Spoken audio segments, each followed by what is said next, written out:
Good afternoon, everybody. Welcome back to Traders Talk with me, Fausto Pugliese, and my really long-term buddy, Jeff Gibby. I'm so excited to have him in here, Jeff. I mean, it's been such a long time. We got a lot of good stuff that we're going to cover, talk about a little bit more about MetaStock. We'll talk about the market, a lot of things that happen to moving pretty big today. I mean, we'll talk about Apple, we're talking about NVIDIA, we're talking about GameStop, but it's more or less having the right tools to do it because, that's one of the main goals we try to teach you here at CyberTrading University. And I wanted to bring one of my longtime friends, Jeff Gibby, because he's got a great software he's been using. And I've known him for, how long I know you, Jeff? Like 25 years now? Yeah. I remember we're back from the days where I think the first time I met you was at an expo in the Marriott Marquis. And that has to be like 90 something, like it's gone back there a little bit. So maybe early 2000s. A lot of people here probably knew a little bit more about it too back in the day, going to those money shows. I remember we were at the Marriott Marquis and we were fighting. Should we be inside? Should we be outside? And then you had, and you still got a lot of employees still there. I mean, who you still got that running there? Is it Jim? Who else do you have that's still there? Oh, in terms of employees here? Yeah. Like right now, some of the like the average employee has been here like 13 years. It's crazy. But I don't know if you know Scott, he's here. Kelly's here. Kelly. Me. David Derricott's been on our sales team for a really long time. We still have Stephanie that works here in support. Generally speaking, all of our programmers just have been here for such a long time. We generally have a culture here that keeps people here. Like when I started, just to kind of put it in a little bit of perspective, it's like, yeah, this seems like a really good job. I'll probably stay there for like a year or something, right? And that was 20 something years ago, and I love it. It's a good company to work for, and it's a good culture here. So. And you know what? That leads me to one of the questions asking you, like, how did a MetaStock ever come into fruition? I mean, how did it start? I mean, I remember it was like part of another company and then, I don't know, spun off or stuff like that. Like, what's the whole story about it? I mean, you've been around for a long time. Give us a little history on it. I'm just curious. Yeah, 1981. I was in probably junior high at that point because I graduated in 92. But it's a garage company. Like it's a garage startup company. It was started by a gentleman by the name of Steve Akalis. He kind of wrote the software. By the time I started, which I'm going to say is like 1997-ish, it had already been bought by Reuters. So Reuters, that's what it. Reuters had it. Yeah. But it was started here in Salt Lake. It's always been here in Salt Lake. And even when we were part of Reuters, we kind of just wanted to kind of work on the software because we've always been really kind of keen on technical analysis. But when I started, it was Reuters. So like it's a 30,000 employee company, but we're just like 30 people. It's kind of acting a little bit rogue here in Salt Lake, doing what we want to. And it's been a lot of fun actually over the years. So anyway, yeah. So I don't have a lot of information about how it started, but it's a little garage band story. I started in 97 and it's changed a lot since then, but we've kind of kept our core values, I think, a lot. And you know what? Over those years, I mean, after Reuters, stuff like that took it over. I mean, what challenges have you got into? I mean, a lot of people here, there's so much, you know what it is, Jeff? There's so much software out there. Everybody's telling why theirs better than the others. And like, what makes it like what are some of the big things over the years that helped with the improvements that made you been around for so long? Because that's where I always look at, because whenever I ever meet, somebody in the industry like us, people are like, man, he's still around? Like, I remember I bumped into Kramer and I told him, I saw him in one of these interviews, he was doing one of these events. And I said, Kramer, I'm still day trading. He's like, you still around, you guys? I'm like, why? You're like, where am I going to go? I love this stuff, right? I love this stuff, yeah. But I figure like when you go through a crash, if it was the financial crisis, if it was any of those, you're not going to do it. But apparently we've been there. I think where we've really excelled over the years is kind of like for us, it's like if somebody kind of says, okay, tell us why you're better than company XYZ. I get a little bit allergic to that. I don't like to trash talk anybody. And so in a lot of scenarios, like we'll just kind of revert the conversation. Yeah, they're a good company. Here's kind of where we see our benefits are, right? But I think really kind of what's allowed us to do so well is because we have some very specific tools in MetaStock. Like if you're very new to the market, you can go in and it'll tell you, like, here's the candlestick patterns that exist on this chart, and here's what they mean, and here's what they do. Or if you're kind of looking for a strategy, you can test ideas with it. One of the things I use every day, and as soon as we're done here, I'm going to run one. But I run a scan and just kind of go through all the optionables and say, okay, well, let me ignore all these stocks that don't have an opportunity and focus on the ones that do. And so we kind of try and steer that conversation, not to like, why are we superior to this company, but really we try and get to the heart of like, what are you doing? Where are your problems in what you're doing? And kind of here's how we can kind of help with that. And I think that's a strategy that everybody should employ, really. I don't know if I answered your question though. So Well, like, listen, I mean, it does, but like, I'm just always looking at it where, like, what challenges have you encountered, like, with competition from other people in this industry? I mean, like, you have trade ideas, you have yeah, deal yeah, with yeah. for Oh swim, yeah, you know what I mean? You have they pop up all the time. content, Yeah. you know? One of the things, even when I started, we had like a little television commercial that we'd run on CNBC, and it was Steve. He'd get on there and he'd be like, um, it's really easy to develop software that has a bunch of bulleted lists that can do this and this and this and this, but it's really hard to kind of create software with a lot of depth. And that's Right, one of the things that we kind of trying to iterate to people. In this last system, we added a pretty cool Ichimoku method that can kind of help people identify and understand what's going on, like on an Ichimoku chart. But like with Metastock, really kind of like what we've kind of narrowed down is like, okay, here's what we're going to do. We're going to help you identify the trades that you want to do. You can kind of tailor it to kind of the risks that you want to do. And over 30 years, it's amazing how many people have come into the industry as competitors to charts and how many have exited. And one of the things that we just kind of focus on is like what are we good at, right? There's right. that mantra out there that's like, okay, find your strengths and what are you good at? And for us, we've always kind of focused on this technical analysis market. We've always focused on system design and finding securities. And for me, I come into the market every morning, do a little bit of work, run a little market scan, look at my stocks. Is there anything I like? And then I'll work for the day. And I call that market research because I'm researching my job, right? But then I'll run it at the end of the day. I kind of take a look at it again. It kind of allows me, and I'm in a totally different scenario than a lot of people because they do expect me to work here. Uh-huh. But I can kind of look at 6,200 stocks, narrow it down to the ones that today there were 50 because it's so bullish, but usually it's like a dozen or so. Right. Take a look at those stocks, decide if I want to buy them or pass on them, and it just makes the process so easy. So what makes you like, listen, I walk around Home Depot, right? And also I Yeah. get harassed by these people selling me solar panels, stuff like that. And I always throw them off. And I'm like, and I always say, do you got solar panels? You got solar? It's like us. Hey, do you got software? But like, so putting it on you in a way, and not to put you on the spot, but like, what makes you different than everyone else? I mean, like, that's what I always tell them. Like, that's the first thing I ask a solar company. Like, okay, why should I go with you and not a different company? What makes you better? Now, the first thing I look at, I tell everybody, what makes you so great is that listen, if you've ever been around this long, you're obviously doing something right. You know what I Yeah, for mean? sure. But like, what separates you from the pack of everyone else out there? Because, like I said, like, good software, I tell people nothing's free in this world other than the cheese and the mousetrap. That's where Right. it comes down to it. But you don't have to go crazy to spend this ridiculous amount of money out there. I always kind of look at support, which that's one of the great things I like about your company. I mean, like, support is a very big part of, having someone to walk you through it. But what else is there out there that people are missing? For sure. Yeah. Okay. And so, like, if I just wanted to kind of give an overview from it, it's really kind of, I'd say that with Metastock, if I was just going to talk a little bit about it, 31 years in a row this year, it was rated the number one software by the readers of Stocks and Commodities. And the three main tools are the three main things that we kind of really talk about, kind of appeal to different people. If you're kind of coming to the market and say, well, I want to trade like a MACD system.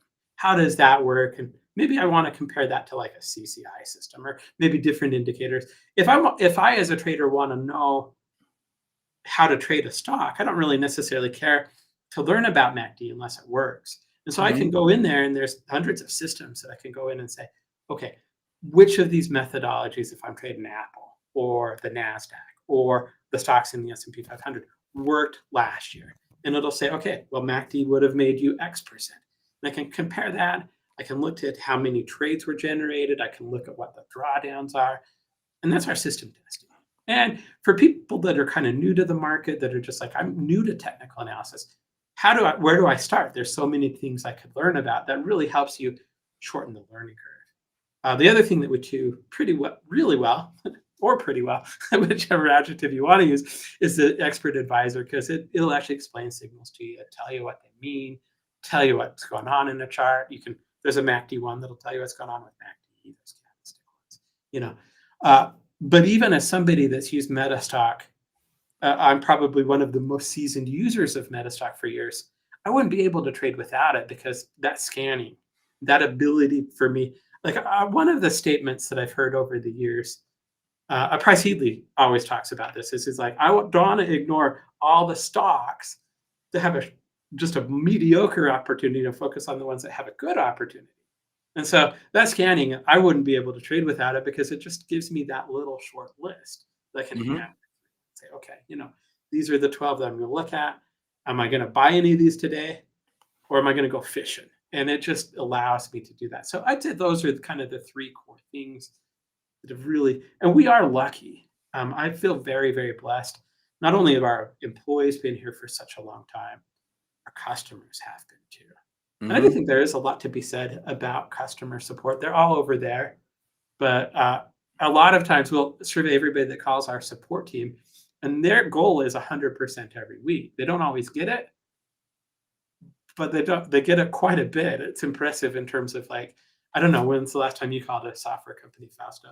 Well, that's one of the big things that people always ask us. So what's like the worst thing ever happened that you ever encountered that with the software that you had to deal with, that you had to compare with? Any things that people have to realize? Because like I always tell you, the catastrophes make opportunities, and you'll learn from those mistakes. What a big mistake! What a big mistakes that have happened that help you get to where you are today? Because we've all encountered them. Yeah. I'm trying to think of something specific. I don't have a great example. We did have a bug in our software that only affected you if you're projecting onto a screen. So there was a lot of people always ask, what's a bug? So it would work in every other scenario, but you'd get to show it to like a room full of people, and you'd be like, why is nothing working? That's stressful. I remember one time, actually. These are not necessarily mistakes with the software, but just kind of funny stories that have happened over the years. I went to like a session with John Bollinger, and he was doing like a retreat. He had invited a bunch of paid people, and we were like, well, we want to really show MetaStock. He had invited us to come in. I can't remember if we paid a sponsorship fee or not, but he had invited us to come in and talk about MetaStock, and he wanted us to talk about it in the lunchroom. Okay. And so I'm like, okay, sure, but I want a projector there because I really want to show MetaStock. He's like, well, the screen, just to get another screen put up in the lunchroom, is going to be like $1,000. He's like, I don't think you need it. You're not going to we can just talk about it. It's not something that you're going to actually need. I'm like, okay, we'll pay for it. Here, we send the money to the hotel. They had a screen set up for it. I got to the hotel pretty late that night. I kind of spent some time working on emails. And then I got up the next day, and my power cord from my laptop wasn't working. Oh, geez. So we had put all this kind of time into kind of getting the presentation ready and all that stuff. And I literally got in front of my screen that I had just paid for. And I was like, imagine if you would. And I just talked about MetaStock for a minute. John came in at the end, and he kind of just gave a pretty good testimonial about MetaStock. And it was a very, very successful event, but it was kind of a fun story at the end because we pushed for that screen so hard. Do you have any stories like that? I've been there 1,000 times. I mean, I remember being at the trade show, and I had brought the wrong damn charger, and I was at a trader's challenge. I was working on battery. You know what I mean? And I'm like, and what happens, your laptop like shuts off after a certain amount of time. Right. And then it was a disaster. I mean, I have endless, I go on and on and on.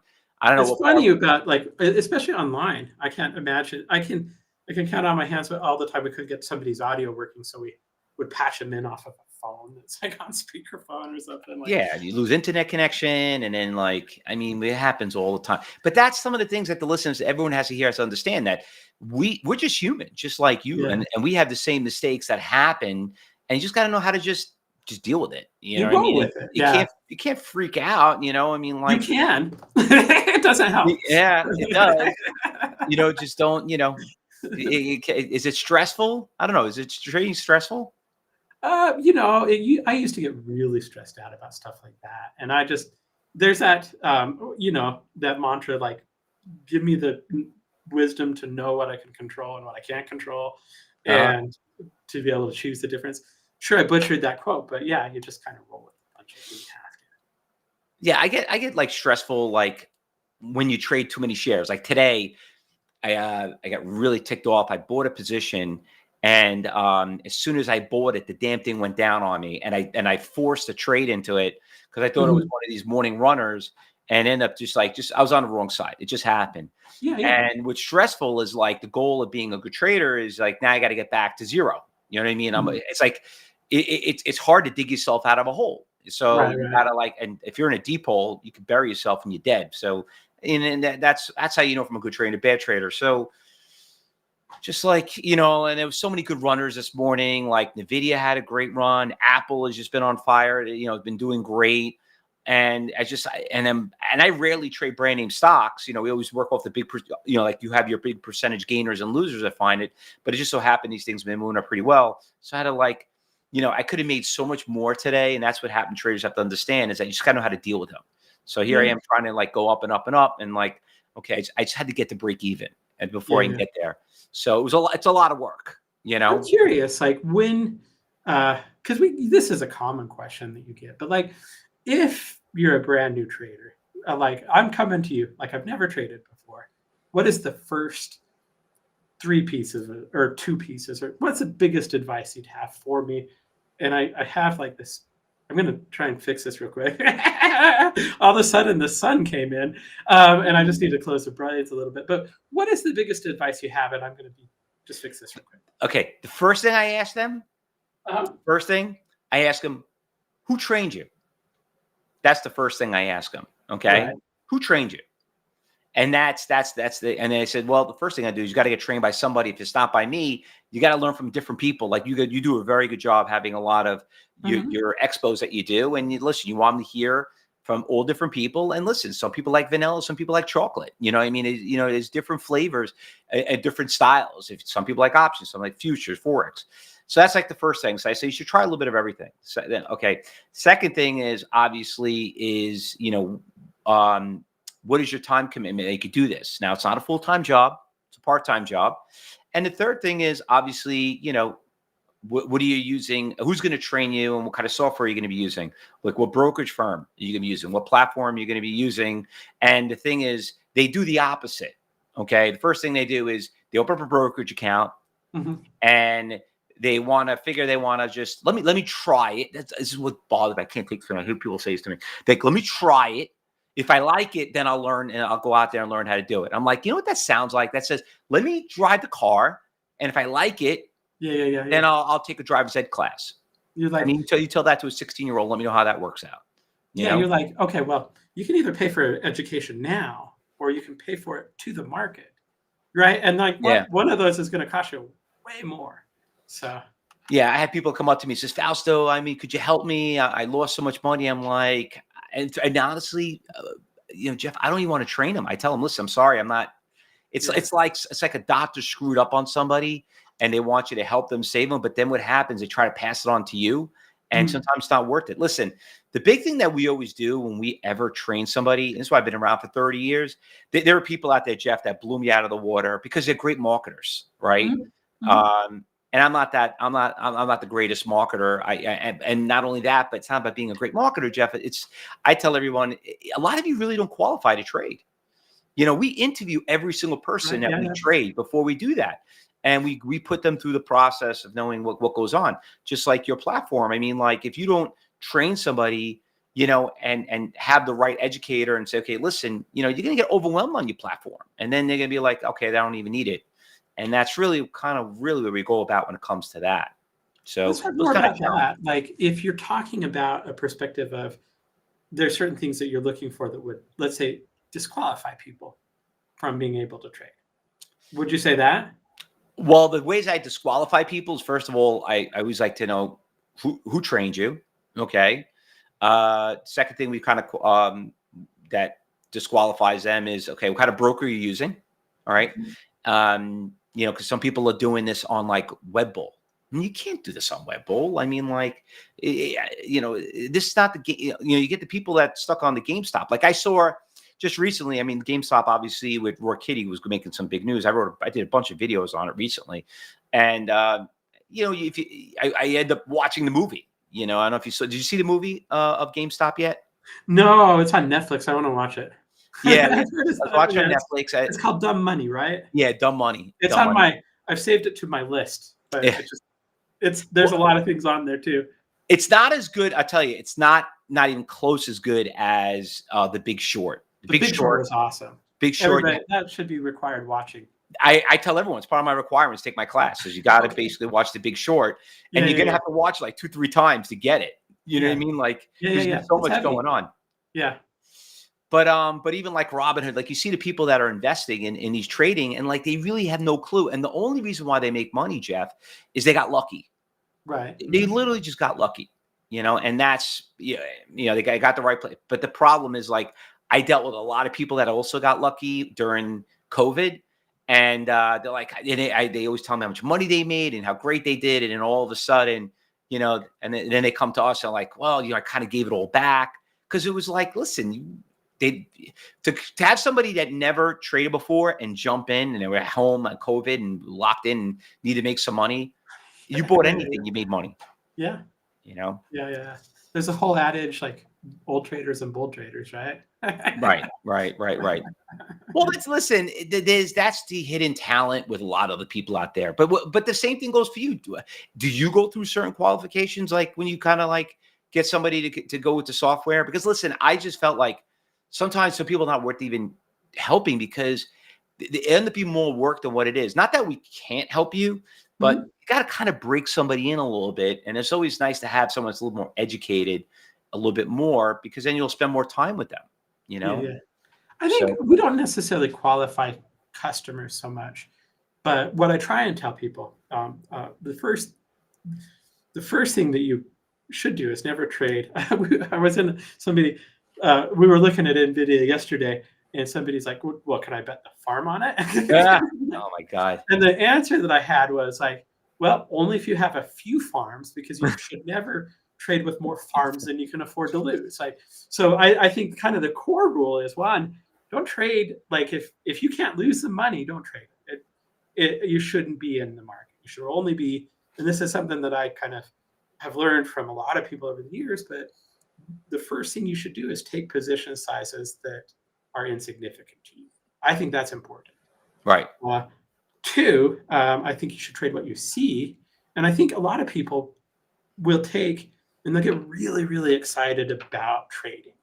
They'll fall in love with the stock. We had a guy here that borrowed he was a new sales guy. He borrowed like $30,000 from his grandfather. And he had decided that he felt, this was years ago. Yeah, the company he decided that he fell in love with was corn. And what he decided to do was bet it all on corning. It's not his money. And so his idea, the reason he liked this company so much is this is right when the internet was getting really popular.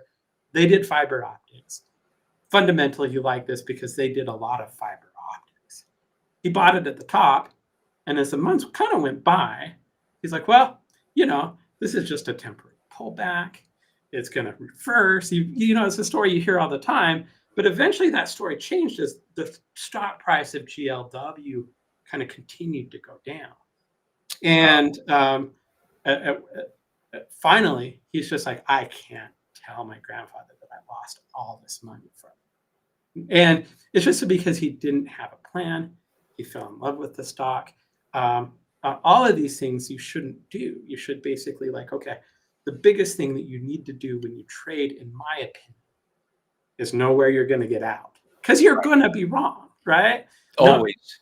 you're always going to be wrong. So the way that you can control that over time is position sizing, spending the amount of money that you want, knowing that I'm not just going to hold on to it because they're due fiber optics. This is what level I'm going to get out. And one of the late Steve Bigelow always used to say, you can always buy back into the stock if you're wrong, but you can't go back 6 months and sell it. And I just think, so that's kind of the advice that we kind of go with. You Take know, what you see. I say the same thing to every single person that I train. I said, listen, you got to learn how to lose before you can win. Okay. Yeah. You're going to lose in trading. Great traders never buy at the bottom. We never sell at the top. We always buy in between. Okay. So, losing is a good thing, because once you know how to lose, you won't do that again. You know what I mean? You got to learn from that. And that's why you got to go back and review what you just said. You got to go back and review why you losses. You're going to lose in trading. It's part of the game. You know what I mean? Yeah, It's all absolutely. it is. And It it's is. like a video game. Everyone here played video games. You think you just start the game and you're gonna get the high score on it. You're gonna die in the game. You're gonna lose in the game, and you're gonna keep on. Okay, I know not to make that same mistake. I know not to make that mistake, but you keep playing it. And that's what trading is all about. 100%. Maverick from Absolutely. YouTube has a question for you. I bet the farm, if you have other farms. Can you, well, some of us are on the West Coast, some people on the East Coast, some people on the Central. Where exactly are you located? Oh, we're in Utah. We're in Salt Lake Utah. City. So you're like in God's country. Oh my gosh, yeah. It's well, we do definitely get all 4 summers, or all 4 seasons. But summer is my favorite. I love going outside, playing, hiking. There's tons of stuff to do. Yeah, tell me, like that's something I want to ask you too. What is Jeff doing his off time? I mean, like, what's his hobbies? I mean, I know MetaStock, you like there, love of the company. You're so committed. You're there all the time. But I am here too much, to be honest. Huh? You got to have a life. Yeah. So, we do a lot of hiking. I have right now we're raising 4 girls, and I consider them all my daughters. The ages are 12 and 13 and 14, and we're doing student driver with the 15-year-old right now. So would you have one? Would you have whenever on a 9-month? Well, we got some. Well, we have some daughters that we're raising, and we have some niece daughters that we're raising. Oh, yeah, okay. And we're very lucky. Like right now, I'm in that window, but that they're kind of still willing to spend time with me. They haven't they might think I'm a nerd, and they may not want to be seen in public with me, but they still like spending time with me. Yeah. And so we'll take them hiking. We do a lot of amusement parks, and as long as they're willing to kind of spend time with dad, that's the main thing I'll enjoy doing. But if they're in their room on their devices, I'll play a video game. I do a lot of reading, or I actually do a lot of coding too, just kind of as a side thing because I enjoy it once in a while. Talking about coding, I'm glad you brought that up because I forgot to mention that. What is your thoughts on, even with MetaStock, like where do you see next in 5 years, even with AI?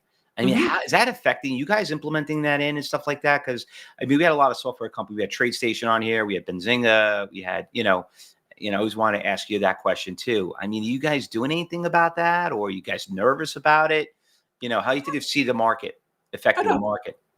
So we use a lot of times if I'm kind of on a logic loop, because I'm not a programmer by trade. I started at MetaStock in sales.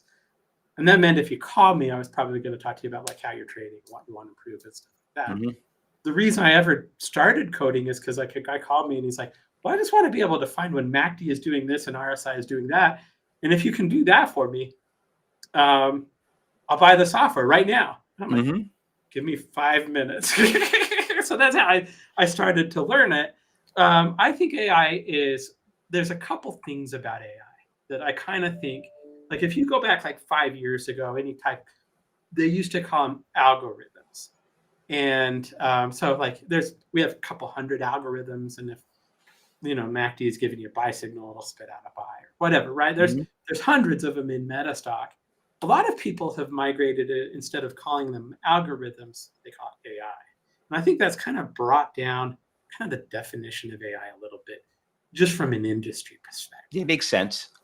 But what I do like about AI is like, and where I think the future of AI is like it'll help.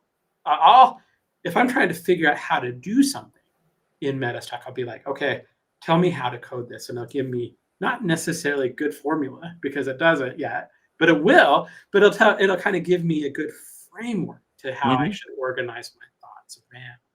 So I think that's where AI is really going to help people, is in terms of kind of putting together ideas and being able to, because like with MetaStock, it's already pretty easy to go in and customize a scan or a test or something like that. But you can go in and say, I want to do this in MetaStock, and it'll spit out. ChatGPT will spit out code, and most of the time it works really as is. A lot of times you have to change it, and it's still in infancy, but I see that's where people are going to really benefit from it, right? Is being able to do what they want. Yeah, I've been having that. I have people ask me all the time because listen, I'm on social media. A lot of people here are on social media, and it keeps like obviously it's the big thing. I mean, everybody's looking at Nvidia and see how that stock is doing. You heard what happened with Apple in the news. Now they're going to be implementing the AI into their software. I mean, I know some people, it's freaking people out here a little bit more. I mean, I was a big fan of Star Trek. I was a Trekkie, and you see how they hit a computer and they talk to it, and basically that's AI. Talking to them. But it gets to a point where it doesn't have common sense, where you guys, where you're going to have to come in, and that's where I think it's going to get a little concerning, because even when I started, there was these things I called black boxes back then, and you said, you remember those days, just put it in and they put the code in and it'll go ding ding ding ding. And basically, AI has been around for a while. And like you said, the algorithms are out there. It's all basically just program trading. It's just an AI. But it doesn't work all the time, okay? And I'll tell you why it doesn't work. This past weekend was the Belmont Stakes. And I asked AI, well, who's going to win the Belmont Stakes? And it gave me this horse that came second and third. It didn't give me the first horse. It was even close. So what do you think? Did I win? No, I lost everything, Yeah. But I hope you didn't bet 2 farms on it. I didn't bet the farm like Maverick said. Absolutely not. I bet the horse, not the farm. I'm going to keep the farm. I could get another horse. You know what I mean? But yeah, that's but I think people need to be a little careful of software companies out there talking about the AI a little bit more. I think we're about 2 years. I'm seeing. I mean, it's coming up pretty fast. But I'd be a little cautious about that. But I'm worried because I saw this documentary called The Terminator. Remember that? Remember that? Yeah. I think there will be disruptions due to AI, but I think every kind of movement forward creates more opportunities than it leaves behind. How about War Games? Remember the movie War Games? Yeah, I do. I didn't want to go back that far because then I'm definitely dating myself. Well, we have some people here that go way back that War far. Games was an awesome movie, though. They made the second one. Did you see the second one? No, but was it good? It actually was pretty decent. It was pretty decent. Yeah. Somebody came out with another. What was the guy's name again in that movie? The robot's name? Yeah. I forgot his name. The robot's movie. Oh, Google could tell you. AI could tell you. Somebody in here probably knows. They probably know what I'm talking about. But in that movie, basically what happened is that they built another one, and they couldn't control the other one. But because from the first movie, they found the computer, and it was still alive, and it was able to compete and train the new one to stop doing what it was doing. So that's basically the whole concept of it. But you gotta just the best thing. Go to YouTube. You can always watch the highlights. You can always watch the highlight of the movie. But Jeff, getting back to a little bit of hypotheticals, a couple of little rapid fire stuff with you. So what would you be doing if you were not being in this industry? Oh, well, that's an interesting question. I was initially trained to count pills by the U.S. government for the United States Army. And I made actually a conscious decision that after doing that for a while, that I wanted to do something a little bit more exciting than count pills for a living. And it was a good right turn. I can't imagine what I would be doing if it wasn't for working here. Actually, I'm very happy, very content with where I'm at. I don't know. Where would you be if you weren't doing the Me? I mean, oh my God. I mean, like right now, I started my home living channel. Okay. Yeah. So I'm like taking care of chickens. Oh, yeah. Oh, I still need to do the recipe for the marinara sauce. I say that every time I look at Uh, every time I see it. sauce. It's called sauce. How Some many people call it chickens do you have right now? gravy. The tomato sauce. We make about like 400 jars a Okay. year. So we Uh-huh. have like a whole crew You of have an all the industrial families. I get operation the there. 5 families. They Uh-huh. all show up. Yeah. Everybody's got their stations. It's So pretty what do you fun. do with 400 jars? Are you selling them or are you giving them to No, friends and no, no, family? no. We split them up between all the families, and Okay. listen, you could make anything with sauce. Oh I yeah. really love cooking. It's not just making sauce. You can mix it with stuff. It's just there's nothing better tastes better than fresh sauce. Yeah. And I'm not saying even though that it's mine. Anyone that makes fresh sauce, it is just a totally different league. When you cook it, like sometimes you cook sauce you buy in the Mhm. store, you'll see it where it's more of they'll start turning a little bit more like maroon, turn a little Yeah, yeah, darker. yeah, yeah, yeah. When you cook 'Cause regular it's been on the when you shelf cook too long. fresh Yeah. stuff, it just stays blood red. It's the same color. It's just Okay. amazing. But it's Yeah. everything else, like taking care of chickens. Like yesterday, I was So helping how my many chickens do you have in your flock? I just got a couple of babies. I had a damn fox I Okay. had to deal with, and Oh yeah, we have raccoons here. Yeah. yeah, they're so damn smart. I can't get rid of this fox. So I had to. So all he made me do is spend more money to build a tougher chicken coop, and now he can't get in there. But he still comes around. He's Yeah, still yeah, out yeah, yeah. there, He's and trying, right? smart as a fox. They said those things are unbelievable. So I do that. I do a lot of cooking and stuff so that kind of be a little bit more of my hobby. Probably have to start a cooking show. Do you You do a know, lot of gardening? a I lot like of gardening. I actually did a video on how to make those boxes, make garden Yeah, yeah, yeah. boxes, some cool stuff. What'd You you know, plant this year? what I plant? I usually plant everything. I Anything did, different. I make tomatoes. Go ahead, sorry. always do like hydro tomatoes, Okay. cucumbers. I did string beans, eggplant, all different types of eggplants, Uh-huh. zucchini, a lot of peppers. I love spicy food. Ooh, I That did a whole ton of peppers. I did, that's one of my favorite stuff. But yeah. those are things. So what I do for therapy, and some people that follow me, they'll know, like I'll trade and then I'll Uh, just go back downstairs and I'll just cook something and I'll make a video of it. And I think that's something everyone here, that's how you kind of survive in the trading industry is like, you can't be here all day. You can't just plug in buttons all day and just hitting the buttons all day. You right, yeah, gotta yeah, have, yeah. you need to get a getaway. I do a lot of You gotta pull fishing. back, yeah. I Yeah, agree. you got to pull back. Like you do your hiking, you need something that's very therapeutic, to Yeah, kind of yeah. get you off.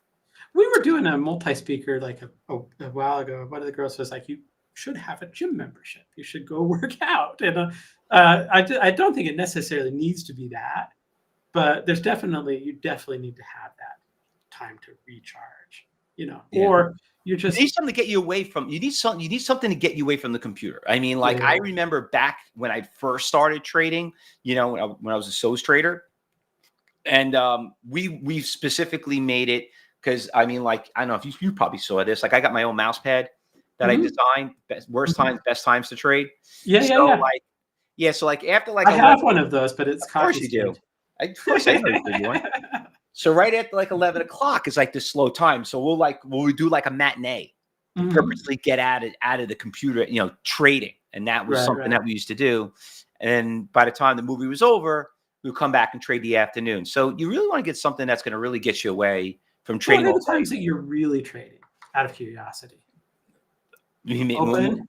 With Yeah, the what times first are hour and the 'cause for last me hour, last hour is probably about 70% of the volatilities yeah, of the stock market. So in the middle of the day, probably makes up 30%.